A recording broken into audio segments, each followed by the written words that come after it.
Boa noite para todos. Nós faremos juntos essa reflexão sobre o termo, né, sobre o título, né, descansar. E eu espero contar com a ajuda vibracional de todos para que o recado que a espiritualidade queira passar para cada um de nós possa realmente ser dado e que eu possa ser realmente o canal compatível à mensagem que a espiritualidade queira nos passar nessa noite. Bom, Emmanuel discorre muito bem sobre isso, né?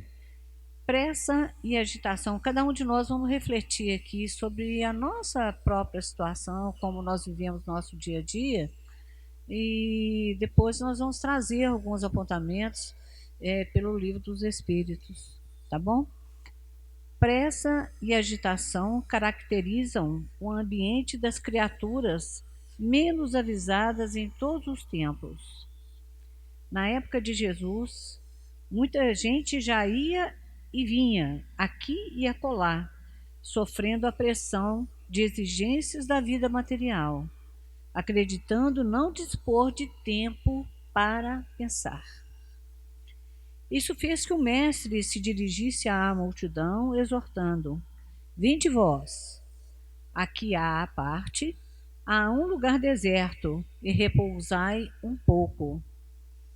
Entretanto, assim como aparecem os que exageram as próprias necessidades, caindo em precipitação, temos os companheiros que se excedem no descanso, encontrando a cada passo motivos para a fuga do dever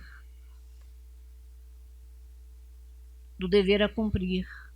À vista de embaraços mínimos, declaram-se fatigados, desiludidos, deprimidos ou enfermos. E param a máquina do serviço que lhes compete, recolhendo-se à inércia, com o pretexto de meditação, refazimento, virtude ou prece. Para isso, muitos dizem que o próprio Jesus aconselhou o repouso e a oração, esquecendo-se de que o Senhor reconstituía as forças no retiro a fim de tornar ao serviço e prosseguir trabalhando.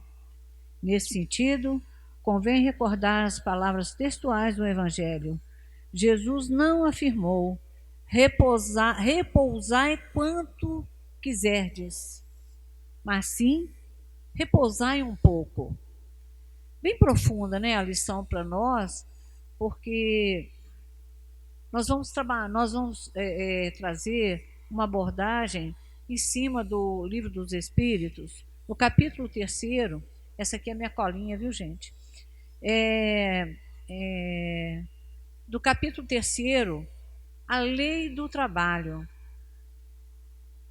Para falar em descanso, é necessário que alguém tenha trabalhado, né? A gente só descansa depois de ter feito algo. Agora, qual é o tipo de trabalho que nós temos feito, se ele é produtivo ou não? Porque tem muita gente que trabalha muito, né, mas produz pouco, porque não é um trabalho útil. Então, pelo Livro dos Espíritos, no capítulo 3º, na questão 574, ele já começa dizendo que o trabalho é uma lei da natureza. O que nós vamos entender por lei da natureza? Se é uma lei da natureza, significa que tudo e todos trabalham. Não é? Ao homem, pelo fato de ser já um ser mais evoluído nessa cadeia da natureza, cabe o que Jesus nos falou aqui: pensar. Mas muita gente trabalha sem pensar. Muita gente trabalha no cotidiano, naquela rotina cansativa e muitas vezes extenuante, sem pensar. Não presta atenção em nada do que está fazendo. Não é? Muitas vezes a pessoa está no trânsito, está dirigindo, não está prestando atenção, está na escola, o professor está dando aula, ela não está prestando atenção. Então, o que ele fala, o que ele nos convida, é exatamente isso, para a gente repousar um pouco dessas tarefas cotidianas, dessas tarefas do dia a dia, mas não é para parar e descansar o tempo todo, porque tem muita gente que nem trabalhou ainda e já está descansando. Aquele que a maioria que já deve conhecer, que quase todos nós estamos envolvidos aí com as redes sociais, aquele pastor Cláudio Duarte, eu gosto muito dele porque ele faz umas abordagens muito reais para todos nós. É uma pessoa que ele aborda coisas que estão acontecendo no dia a dia da gente. Ele fala que hoje os nossos filhos, eles são hóspedes na nossa casa. Por quê? Porque roupa lavada, comida na mesa, praticamente nós temos quase que obrigá-los a ir para a escola, tem que obrigar a cumprir obrigações que eles não se dispõem a fazer. Claro que não são todos os casos, né? E nós vamos chegar aqui num ponto do estudo que nós vamos falar sobre a grande tarefa da educação, porque muitos de nós, pelo fato de termos vida difícil, eu posso falar isso porque eu sou uma pessoa mais antiga do que a maioria de vocês que estão aqui. Na minha época, a nossa casa não tinha uma empregada doméstica, era uma casa com 14 pessoas, então cada um tinha uma obrigação. Não tinha diferença entre homem e mulher, porque ainda nossa criação, não vou falar educação não, nossa criação muitas vezes ainda coloca o homem à parte dessa vida diária da casa. Por que o homem também não pode fazer as tarefas que qualquer mulher faz? Pode cozinhar, pode lavar, pode passar, pode limpar. Por que não? Quantos aí tiveram aquelas mães que se esfalfaram uma vida inteira, que era a última a deitar e a primeira a levantar? Quando o bonitão lá acordava, ou a bonitona acordava, já estava o café na mesa, já estava, né, muitas vezes não tinha nem uma padaria por perto, tinha que fazer a merenda da manhã. Quantas vezes? Né? Muitos de nós aqui viemos de nossos avós, né, em roça, que tem que acender um fogão de lenha, tem que buscar lenha para acender o fogão de lenha, para fazer o alimento do dia. E muitas vezes nós não damos valor a esse trabalho. Então, para entendermos a questão do trabalho, né, toda atividade útil é trabalho. Toda atividade útil. Claro que nós temos hoje, nesse mundo aí cheio de possibilidades, nós temos muitas atividades que elas poderiam e nem deveriam existir. Nem deveriam existir. Quem tem aí hoje acesso às redes sociais e a esse mundo de informação, está vendo que nós temos muito mais desinformação e muito mais deseducação e, e, e coisas que não levam, né? Não nos acrescenta em nada. Então, quando fala em trabalho útil, o que é trabalho útil? É aquilo que eu faço em que eu estou sendo útil a alguém ou à casa, né? Quantos de nós aqui, se puder, não lava nem o copo que tomou água, que não arruma a cama que dormiu, que não mantém limpo o banheiro que usou? Nós vamos fazer uma reflexão exatamente dessas pequenas tarefas, que numa casa, por exemplo, de 4 pessoas, se cada um tiver uma tarefa, colocar o lixo para fora, fazer as compras da casa, dividir essas tarefas, todos poderão descansar um pouco. Todos poderão descansar um pouco. Mas nós estamos num período de muita falta de educação e muita falta de entendimento e de discernimento em relação a isso. queremos o melhor para nós e que se dane o resto. Olha como é prazeroso quando as tarefas da casa são divididas e todos trabalham alegremente em manter limpa a casa onde a gente mora. Não é um prazer? Vai lá, tá, fez o almoço, um vai lá, lava vasilha, o outro lá, vai lá, enxuga, o outro vai lá e guarda. Na minha casa era assim. E hoje nós não vemos os pais ensinarem isso para os filhos. A maior parte das crianças, quando querem começar a fazer alguma coisa, não, isso aí não é serviço para você, não. Ah, não, isso aí não é para você, não. E vai só protelando esse incentivo, né, a ser útil, a esse incentivo ao trabalho.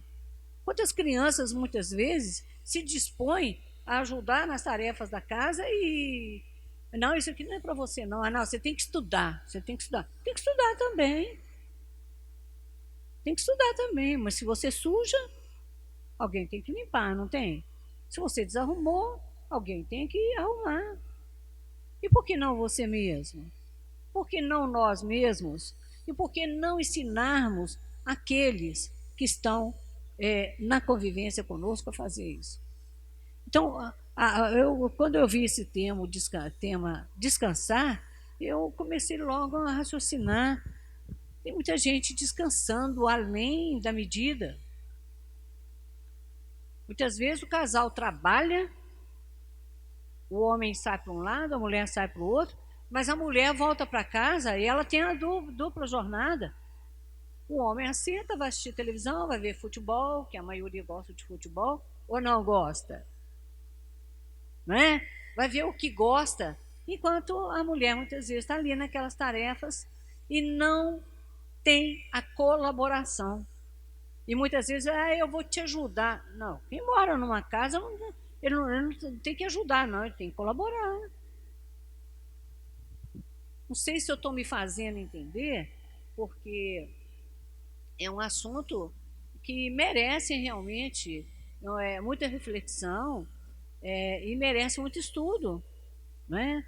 Bom, Emmanuel, Kardec, o que a doutrina espírita nos propõe? A doutrina espírita é uma doutrina de educação.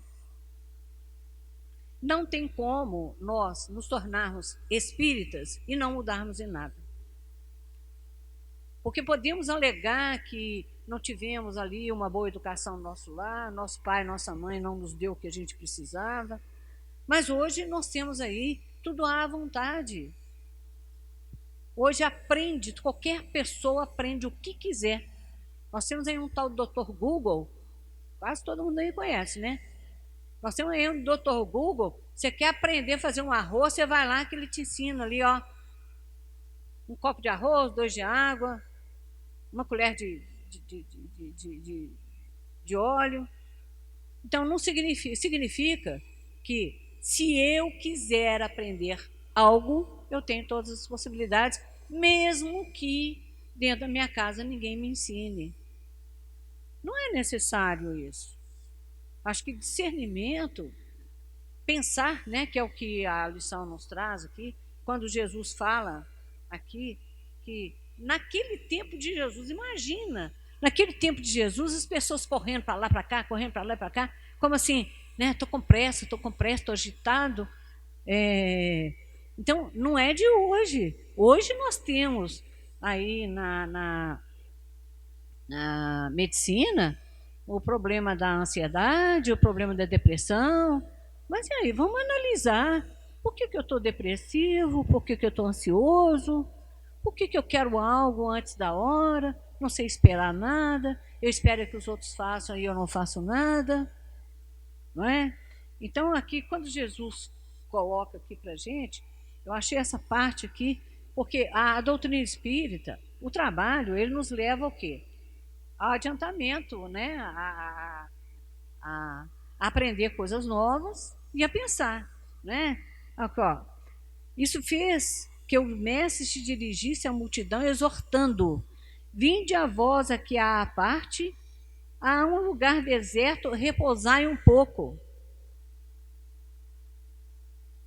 quê? Para as pessoas pararem nessa agitação toda, nessa ansiedade toda, nessa ânsia de querer, às vezes, o que não pode ter.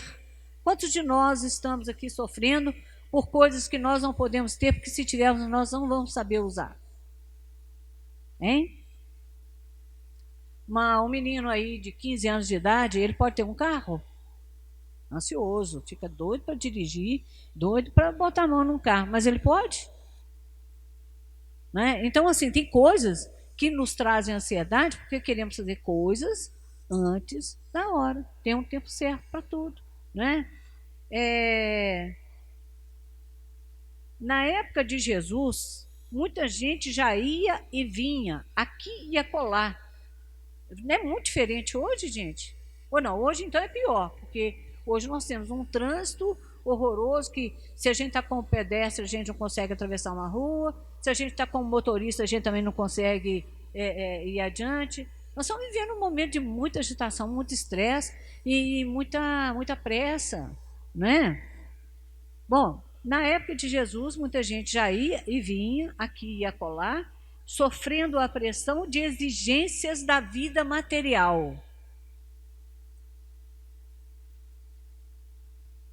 Não é diferente conosco, né? Acreditando, aí essa vem a parte agora mais interessante, não dispor de tempo para pensar.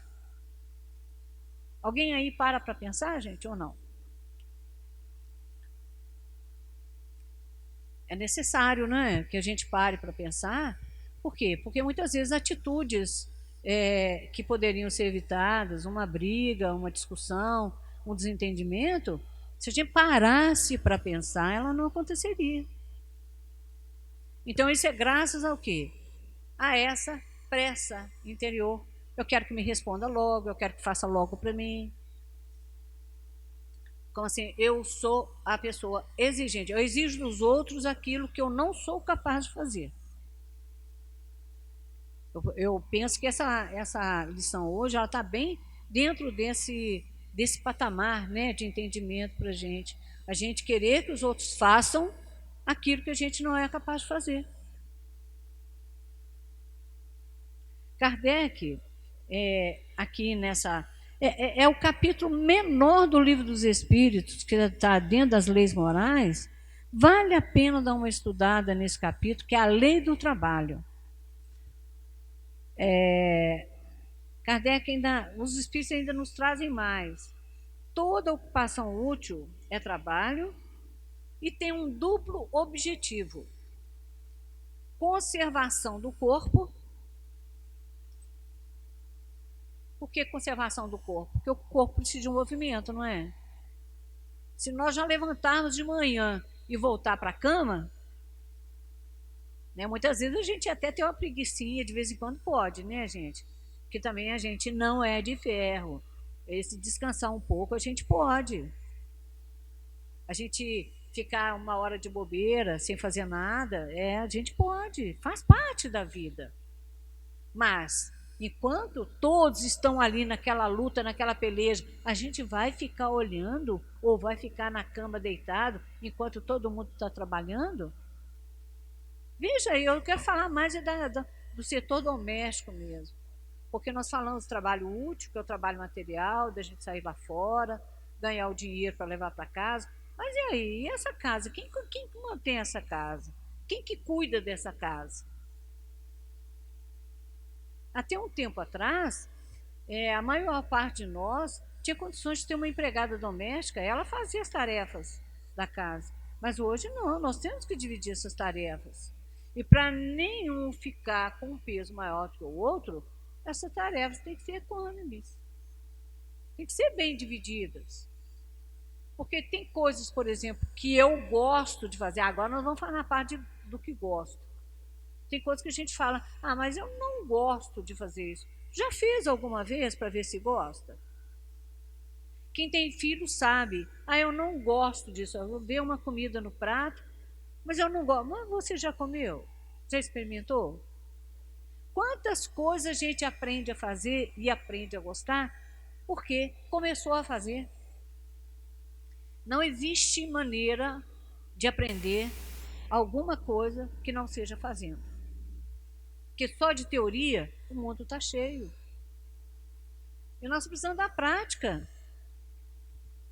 E o que é prática? Prática é isso, eu estar em consonância com o mundo onde eu vivo, com a casa onde eu vivo, com as pessoas onde eu vivo. Quantas vezes a desagregação familiar acontece exatamente porque um encosta nas costas dos outros? Nós falamos aqui daquelas mães que não existem mais. Eu acredito até que uma ou outra aí, que é a primeira a levantar e a última a deitar, porque está pronta a servir a todos. E aí? Eu não vou servir ninguém? Essa mãe, essa mulher, ou mesmo o marido, que hoje não existe mais essa diferença. Muitos homens assumem casas como se fossem, como se fossem não, assumem casa como dono de casa, porque ele é o dono de casa. Muitas vezes fica viúvo, ou às vezes separa, ou às vezes a mulher adoece. Quantas vezes um homem assume todas as tarefas da casa? A minha mãe, quando teve o 12º filho, o meu irmão de 15 anos, meu irmão mais velho, ela fez uma cirurgia, ele lavou a roupa da casa inteira. Não tinha máquina de lavar na minha casa, não, era tanque mesmo, daqueles tanques ainda de você ficar esfregando ali que tinha aqueles negocinhos para ficar esfregando, porque as roupas também eram muito sujas. Hoje nós temos asfalto para todo lado, mas não era não. A maior parte das ruas eram de terra, então as crianças sujavam muito. Meu irmão lavou roupa durante 15 dias na minha casa. E se chegava alguém na minha casa para visitar minha mãe ou qualquer coisa assim, ele escondia, porque ele ficava envergonhado. Porque ele estava no tanque lavando roupa. Quem tem que ter vergonha de estar trabalhando, gente? Né? Eu acho que tá vendo? É questão de inversão de valores. Os valores educacionais, eles precisam muito de ser revistos. Muito ser revistos. Inclusive, esses valores de dentro da casa.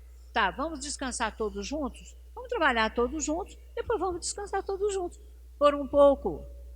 Por um pouco. Quantas pessoas tiram férias e voltam mais cansadas do que quando saíram? Por quê? Porque vão fazer tarefas que não estão acostumadas, fazer coisas que não estão acostumadas, e foge completamente a uma rotina. Hoje nós não temos rotina mais. Chega final de semana, as pessoas querem ir para o sítio. Aí vai para o sítio, bebe o dia inteiro, come o dia inteiro. Aí normalmente tem um mais disposto, que tanto faz a comida quanto lava as coisas e tal. Mas um sempre fica soberbado. Vocês já perceberam isso? Que para um ser feliz, o outro precisa, tem sempre um infeliz para alguém ser feliz? Né? Então, conservação do corpo. Precisamos movimentar. A maioria de nós hoje, na hora de descansar, o que a gente faz? Vai lá, esparrama na televisão lá e vai ver porcaria. Nem vê coisa útil também. Então, isso não é descanso. E desenvolvimento do pensamento, que é exatamente essa que a lição traz para a gente. Como desenvolver o pensamento? Fazendo as coisas que precisam de ser feitas. Me educando. E como que a gente se educa? Uma vida inteira. Da hora que nasce à hora que morre. Nós temos que educar para morrer, não dar trabalho para os outros. Quanta coisa aí que nós precisamos de aprender ainda. Nosso planetinha Terra, ele ainda está muito atrasado. Muito atrasado exatamente por essa falta de compreensão, né, das pessoas, de umas estarem nas costas dos outros. E precisamos de mudar isso. O que Kardec nos ensina aqui, ó, na questão 685. O homem tem direito ao repouso na sua velhice? Sim, pois não está obrigado a nada, senão na proporção de suas forças. Mas quantas vezes nós vemos os mais velhos carregarem nas costas os mais novos, que estão com a energia toda, com o corpinho sarado, porque vai para a academia, fica o corpinho sarado. Vamos sarar o nosso corpo em casa, fazendo tarefa doméstica. Não faz mal para ninguém, não. Varrer um chão, lavar um banheiro. É até aprazível, né? Quando a gente arruma uma casa ou faz algo, depois vai, puxa vida, fui eu que fiz. Ter a aprovação da própria consciência. Quem não sabe cozinhar, vamos aprender, gente. Quanta gente passa fome ou tem que comer fora? Não, aprende a cozinhar. Aprende a lavar as vasilhas. Aprende a manter a ordem nas coisas, manter limpo o ambiente onde vive. Aí, Kardec, não satisfeito, ainda pergunta mais. Mas o que fará o velho que precisa trabalhar para viver e não pode? Aí entra a nossa parte. Está vendo? Essa aí é a vantagem da doutrina espírita, porque ela ensina coisas que nenhuma outra doutrina, nenhuma outra religião ensina. O forte deve trabalhar para o fraco. Na falta da família, a sociedade deve ampará-lo. É a lei da caridade. O que nós temos visto na maioria dos casos é as pessoas idosas serem despachadas para uma casa de repouso, exiladas fora da família, fora do convívio familiar. Você sabe o que Kardec coloca, o que os espíritos colocam aqui para nós na questão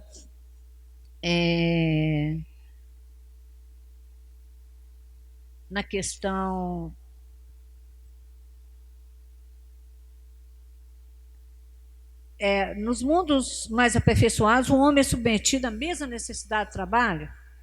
Olha, você vê que a Terra já melhorou muito, né? Nós já temos máquina para quase tudo. Nós temos máquina hoje que faz comida, gente. E todos nós hoje estamos tendo acesso a isso. Vai lá, entra lá no Shoptime, lá, vocês compram tudo. A gente compra tudo enquanto é máquina. Máquina de fazer pão, máquina de fazer arroz, máquina de, sabe? E é prazeroso, gente. O trabalho é prazeroso. Quantas vezes eu sou mãe, e eu posso falar isso de cadeira. Minha maior alegria sempre foi fazer o alimento e alimentar meus filhos. Eu nunca achei ruim de ser mulher, de ser mãe e de fazer essa tarefa. Porque muitas vezes o combinado era isso. Eu faço a comida, mas vocês arrumam. Não é justo? Como que nós podemos querer um mundo mais justo? Aqui a outra questão é o seguinte, quer ver? Que eu acho muito interessante. Não há homens que estão impossibilitados de trabalhar, seja no que for, e cuja existência é inútil. Deus é justo e só condena aquele cuja existência for voluntariamente inútil, porque esse vive na dependência do trabalho alheio. É isso que nós estamos falando aqui o tempo todo. Ele quer que cada um se torne útil na proporção de suas faculdades. E nós estamos aqui num mundo de descobertas. De repente, eu me pego aprendendo e fazendo coisas que eu nunca imaginei que eu iria fazer. Eu falo isso pela minha experiência hoje de vida. Eu aprendi a fazer coisas que eu jamais imaginei que eu viria a fazer. Aprendi a cozinhar, eu sei fazer crochê, eu sei fazer tricô. Dá para aprender, não dá, gente? Não é que a gente vai virar essas velhas aí de... Não, mas, gente, é bacana, é arte. Sabe por quê? Isso aí é um momento de descanso. Nós estamos falando de descansar. Tem uma passagem bem interessante. Eu não sei bem, eu vou contar mais ou menos aqui do meu jeito.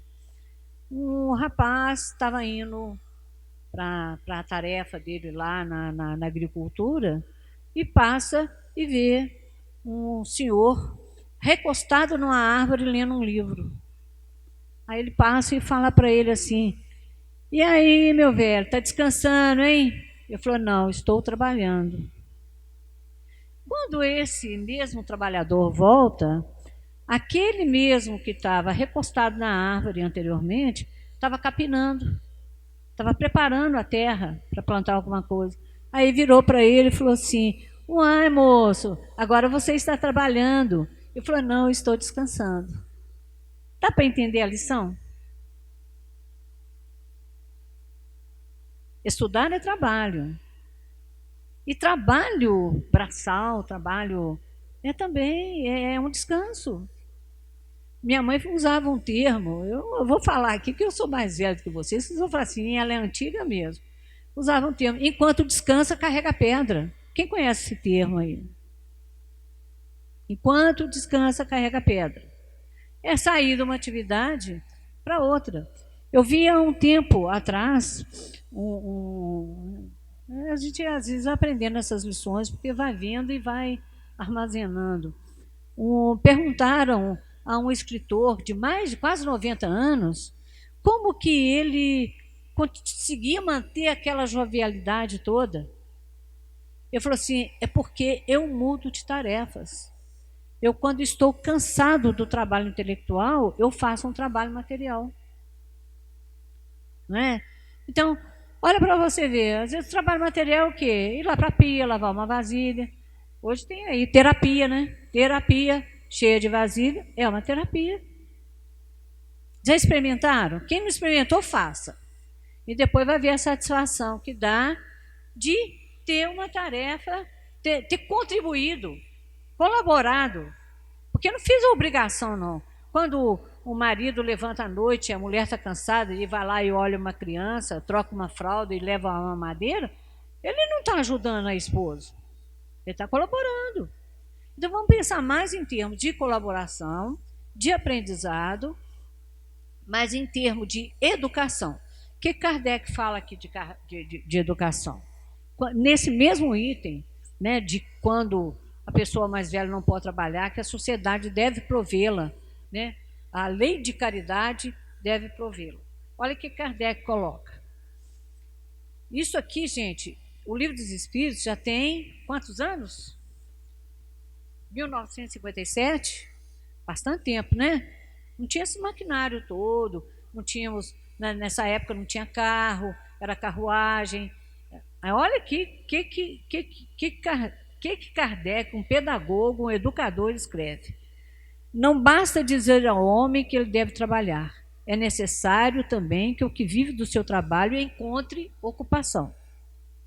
Nós passamos por uma pandemia, muitas pessoas ficaram desempregadas, muitas pessoas estão desempregadas ainda, e muitas pessoas estão perdendo a oportunidade de fazer uma sintonia com a lei do trabalho. Porque se trabalho é toda ocupação útil, não é? Cuidar de um jardim, cuidar de uma casa. Primeiro, eu acho que a gente tem que cuidar do habitat da gente. Se eu não cuido do meu habitat, onde eu vivo, onde eu durmo e onde eu vivo com as outras pessoas, dificilmente eu vou me dispor a fazer algo mais, né? Quando a falta de trabalho se generaliza, toma as proporções de um flagelo. A gente está vivendo isso aí agora. Como a escassez. Estão falando aí de não sei quantos milhões de pessoas passando fome. Nós temos muitas terras improdutivas aí, não é? Que não tá produzindo nada, né? O que o nosso governo fez?